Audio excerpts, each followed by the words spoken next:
मित्रों नमस्कार। आइए स्वागत है आपका एक बार फिर से हमारे YouTube चैनल में। दोस्तों जैसे कि आप जानते हैं धर्म शिक्षक भर्ती 2022-23 की आ चुकी है, जिसके फॉर्म 8 अक्टूबर से भरना प्रारंभ हो चुके हैं और लास्ट डेट है 6 नवंबर। तो आप सबको जानकारी होगी ही, यदि नहीं है तो आप तुरंत फॉर्म भर लीजिए। बहुत सारे लोगों ने भर लिया है, बहुत लोग भर रहे हैं और मैंने आपसे कहा था कि मैं ये नोटिफिकेशन आपको पूरा समझाने की कोशिश करूंगा। तो यहाँ तक मैंने आपको क्लियर कर दिया था योग्यता के बारे में कि किस धर्म के अभ्यर्थी को कितनी योग्यता चाहिए ताकि वो अपना फॉर्म भर सके। फिर भी उसमें कई लोगों को कई प्रकार के संदेह हो रहे हैं, तो वैसे मैंने क्वेश्चन आंसर वाली वीडियो में कई लोगों का डाउट क्लियर किया, लेकिन फिर भी जिनका डाउट रह गया है तो मैं अगला एक वीडियो जल्दी लेकर के कोशिश करूंगा योग्यता के बारे में कि क्या योग्यता चाहिए किस धर्म के अभ्यर्थी के लिए, ताकि वो धर्म शिक्षक के लिए अपना फॉर्म भर सके। तो आइए 6 नंबर पॉइंट पर हम चलते हैं, चिकित्सा मापदंड। ठीक है मित्रों, विलंब न करते हुए सीधे मैं आपको समझाता हूं। उससे पहले चैनल पर यदि आप नए हैं तो चैनल को सब्सक्राइब कर लीजिए, बेल आइकॉन प्रेस कर लीजिए और ये वीडियो सभी के साथ में शेयर करें ताकि सभी लोग फॉर्म भर सकें, सभी लोग लोगों को इसकी जानकारी मिल सके। तो इसमें 6 नंबर पॉइंट में देख लेते हैं। अभ्यर्थी को शारीरिक तथा मानसिक रूप से पूर्णतः स्वस्थ होना चाहिए।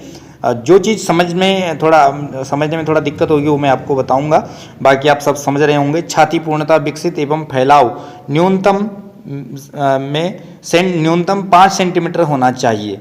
छाती जितनी है वो अभी आगे बताऊंगा, लेकिन फैलाव उसका 5 सेंटीमीटर होना चाहिए। आगे देख लेते हैं मित्रों। दोनों कानों से सामान्य सुनाई देना चाहिए। मसूड़े तथा दांत स्वस्थ और न्यूनतम 14 दंत पॉइंट होने चाहिए। कम से कम 14 दांत बिल्कुल सही सलामत हों, कोई कीड़ी किस तरह का कोई दांत में कोई प्रॉब्लम ना हो। तो ये आप देख सकते हैं। अभ्यर्थी को हड्डियों का टेढ़ापन, हाइड्रोसिल तथा बवासीर इत्यादि कोई रोग नहीं होना चाहिए। मित्रों देखिए, यदि आपको कोई डाउट हो रहा है मेडिकल में कि मेरे कान में थोड़ा सा दिक्कत है या आँख में दिक्कत है या किसी शरीर के किसी भी भाग में कोई दिक्कत है, तो अगर हो सकता है तो आप डॉक्टर के पास जाइए, डॉक्टर की सलाह लीजिए और जो थोड़ा मोड़ा दिक्कत है, हो सकता है कोई दवाई से ठीक होने वाली हो तो आप चेक करा लीजिए।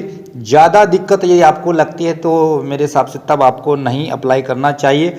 लेकिन अगर आपको लगता है कि हाँ हो सकता है और नहीं भी हो सकता है, तो ऐसी परिस्थिति में मेरा ये कहना है कि बहुत लोग पूछते हैं कि आँख से कितना दिखाई देना चाहिए, वैसे तो लिखा रहता है, लेकिन फिर भी मेरा यही रहेगा, यही कहना है कि आप फॉर्म भरिए। ठीक है।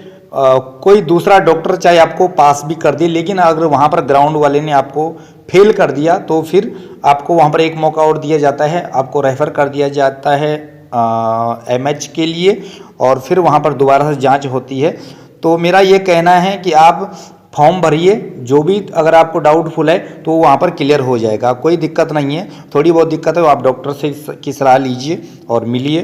ठीक है, चाहे आपकी कान में दिक्कत हो, आंखों में दिक्कत हो, किसी भी चीज़ में। आइए दूसरा देख लेते हैं। सेवारत सैनिक के पुनः प्रवेश हेतु उनका चिकित्सा श्रेणी सेफ होना अनिवार्य है। सेफ होने का मतलब है कि वो मेडिकल फिट होने चाहिए। भर्ती रैली के दौरान उन्हें चिकित्सा जांच नहीं कराना होगा, उनका मेडिकल नहीं होगा यदि वो सेफ होना है तो। ऐसे अभ्यर्थियों को संबंधित सैन्य चिकित्सा अधिकारी से चिकित्सा प्रमाण पत्र लेना होगा, जिसे यूनिट कमान अधिकारी से प्रति हस्ताक्षरित करवाकर जमा करना होगा। यानी कि पहले सैन्य चिकित्सा अधिकारी जो डॉक्टर होंगे वहाँ से उनको ये प्रमाण पत्र लेना होगा और फिर अपने यूनिट के कमान अधिकारी से उसमें हस्ताक्षर करवाने होंगे। आगे देख लेते हैं शारीरिक मापदंड और दक्षता परीक्षा। शारीरिक में क्या रहेगा ताकि आप उसके योग्य हों, तो मापदंड सबसे पहले ऊंचाई यहाँ पर दी गई है कि हाइट कितनी होनी चाहिए। तो सामान्य के लिए 160 है, 160 सेंटीमीटर आप नाप लीजिए। यदि आपको लगता है कि मेरा 160 से थोड़ा सा 1-2 पॉइंट कम है या 159 तक भी है, तब भी मैं ये कहूँगा कि आप फॉर्म भरिए। 1 सेंटीमीटर हो सकता है कि आपकी किस्मत वहाँ पर काम कर जाए या किसी भी तरह से, तो आप फिट भी हो सकते हैं। लेकिन जिनका 2-3 सेंटीमीटर कम है तो उनको फिर फ़ायदा नहीं है अप्लाई करने में। लेकिन थोड़ा वजन का अंतर है तो मेरे हिसाब से उनको भरना चाहिए। तो 160 सेंटीमीटर होना चाहिए। गोरखा व लद्दाखी क्षेत्र के अभ्यर्थियों के लिए 157 सेंटीमीटर होना चाहिए।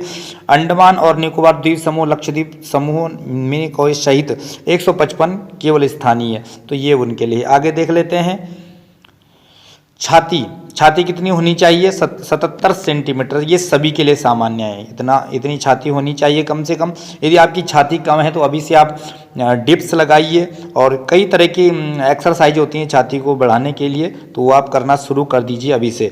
वजन कितना होना चाहिए? सामान्य व लद्दाखी के लिए कम से कम 50 होना चाहिए और ये गोरखा अभ्यर्थियों के लिए 48 होना चाहिए, इससे कम ना हो दोनों के लिए। अब आपके मन में सवाल होगा कि मैक्सिमम कितना होना चाहिए? मैक्सिमम ये होता है मित्रों कि आपकी हाइट के हिसाब से होता है कि आपकी हाइट कितनी है, आपकी एज कितनी है, उस हिसाब से मैक्सिमम देखा जाता है। तो उसके लिए हम कोई क्लियर आपको नहीं कर सकते, कह सकते कि इतना ही होना चाहिए। ठीक है मित्रों, आगे देख लेते हैं। शारीरिक दक्षता फिर भी वजन मेरे हिसाब से आपको 70 से 75 फिर भी इसको क्लियर नहीं किया जा सकता, लेकिन 70 के आसपास हो तो 60 से 70 के बीच में तो कोई दिक्कत नहीं है। और जो जिनका ज़्यादा भी है तो उनको लिए भी कोई दिक्कत नहीं है, आप घबरा, लेकिन फिर भी आप कम करने की कोशिश कीजिए। ठीक है मित्रों, आगे देख लेते हैं। अभ्यर्थी 1600 मीटर की दौड़, आगे देख लेते हैं। अभ्यर्थी को 1600 मीटर की दौड़ को 8 मिनट में दौड़ने के योग्य होना चाहिए। और इसके बाद इसके अलावा इसमें क्या टिप्पणी दी गई है कि 101.6 किलोमीटर की दौड़ के लिए पहाड़ी क्षेत्रों में अतिरिक्त समय के लिए प्रावधान है। जो पहाड़ी क्षेत्र वाले कैंडिडेट हैं तो उनके लिए अलग से प्रावधान है। दौड़ में क्या प्रावधान है कि जो 5 समुद्र तल से जिनके होम टाउन की जो ऊंचाई है वो 5000 फीट से और 9000 फीट के बीच में है तो उनको 30 सेकंड एक्स्ट्रा मिलेगा। और जो 9000 फीट से 12000 फीट के बीच में है उनको 1 मिनट 20 सेकंड अतिरिक्त मिलेगा। लेकिन मित्रों इसके साथ आपका प्रमाण पत्र भी होना चाहिए, जो पर्वतीय क्षेत्र का प्रमाण पत्र होता है, तो तभी आपको जो है ये एक्स्ट्रा टाइम मिलेगा। और फिर भी मैं ये कहूँगा कि आप इस पर भरोसा ना करिए। आप इतने ही जितना समय दिया गया है उसी में आप कवर करेंगे तो ज़्यादा अच्छा रहेगा। इसका कोई भरोसा नहीं है कि वहाँ पर आपका पर्वतीय क्षेत्र का प्रमाण पत्र मान्य होगा कि नहीं होगा। कई बार नहीं भी हुआ है, कई बार हुआ भी है, तो कोई कंफर्म नहीं है। ठीक है, और ये 8 मिनट दौड़ का समय दिया गया है तो आप 8 मिनट के भरोसे बिल्कुल भी ना बैठिए। मैं ये कहूँगा, मेरी जो सलाह है कि वैसे तो 5:45 तो कम से कम है ही, 5:45 तो देते ही हैं। उसके अतिरिक्त मैं ये कहूँगा कि आपकी दौड़ 6 मिनट के आसपास आपका निकल जाना चाहिए, ज़्यादा से ज़्यादा 6.25 या 6.5 मिनट। आप 8 मिनट के भरोसे बिल्कुल भी नहीं रहना, क्योंकि वहाँ पर भीड़ के हिसाब से, कैंडिडेट के हिसाब से समय दिया जाता है। और कम से कम 5:45 तो है ही, इसके ऊपर कितना देंगे ये उनके ऊपर निर्भर करता है।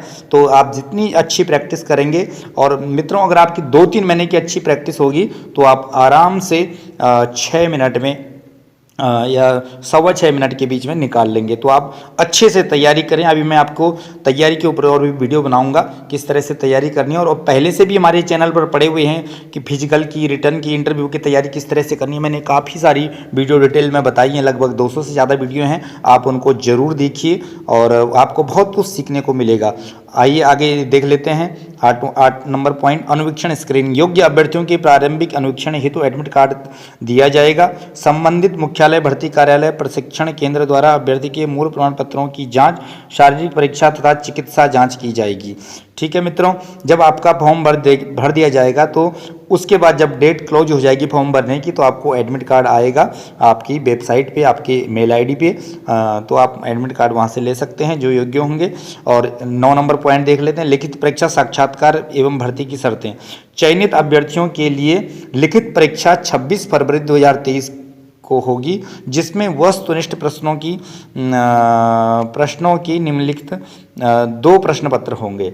देखिए परीक्षा की डेट भी मिल गई है, 26 फरवरी को यह रिटर्न परीक्षा होगी और हो सकता है इसमें चेंजमेंट भी हो जाए, लेकिन फिलहाल ये 26 फरवरी की डेट है, तो आप ये मान करके चलिए।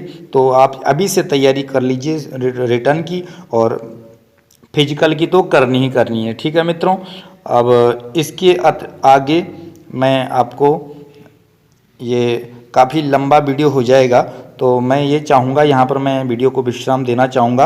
अगली वीडियो में मैं यहाँ से आगे आपको समझाऊँगा रिटर्न पेपर के बारे में, ये क्या क्या दिया है, कैसे कैसे दिया है। कई बार होता कुछ है लेकिन एक्चुअल में होता कुछ है और यहाँ पर लिखा कुछ और होता है। तो मैं डिटेल से आपको समझाऊँगा, आप बने रहिए, जुड़े रहिए चैनल पर, और आपको हम ऐसी तरह के वीडियो आपको देते रहेंगे। थोड़ा समय का अभाव होने के कारण मित्रों मैं आपको लगातार वीडियो नहीं दे पा रहा हूँ। आपके बहुत सारे मैसेज आ रहे हैं व्हाट्सएप के माध्यम के, कमेंट के माध्यम से वीडियो में, तो मैं कोशिश कर रहा हूं जैसा भी समय मिलेगा तो आपको बताने की कोशिश करूंगा।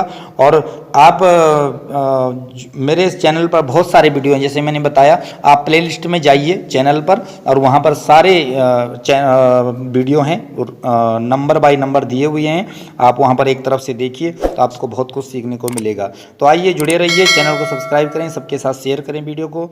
धन्यवाद, नमस्कार।